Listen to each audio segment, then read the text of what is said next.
Hey, this is Tim Tibbetts with MajorGeeks.com, and today we're going to take a quick look at SlimDrivers, an automated driver updating utility.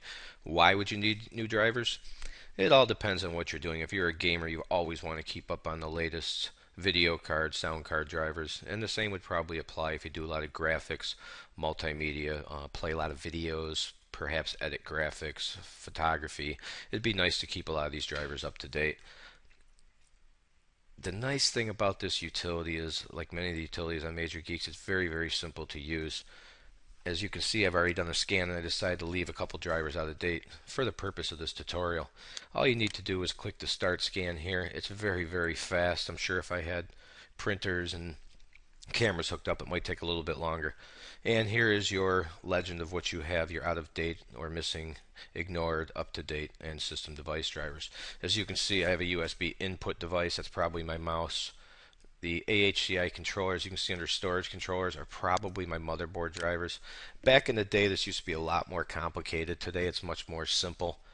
People who have Hewlett-Packard, Compaq, Toshiba, Gateway computers will find if they go to the website where they bought your computer, they only update the drivers for a year or two. And you really don't need their drivers. Most of the time you need either Intel drivers, AMD drivers, NVIDIA, AMD, the big brand names. So even though they don't show an updated driver for your 5-year-old computer, there probably is updated drivers, and it could solve some problems if you're having any. Again, I'm going to scroll down a little bit more. It's showing the system devices. This is the USB. Everything it's showing in my case right now is just the motherboard drivers. Always start from the top and just do the download. What's going to happen here is it's going to download, in my case, the Intel motherboard drivers. And after I reboot, all these other 15 are going to be gone because they're all going to be resolved with a single download. Great little program. I think you're going to love it. It's as simple as clicking on download, update, and go. Up at the top, you can uninstall the program, which is kind of neat. Most people hide their uninstall. They're putting it right here for you.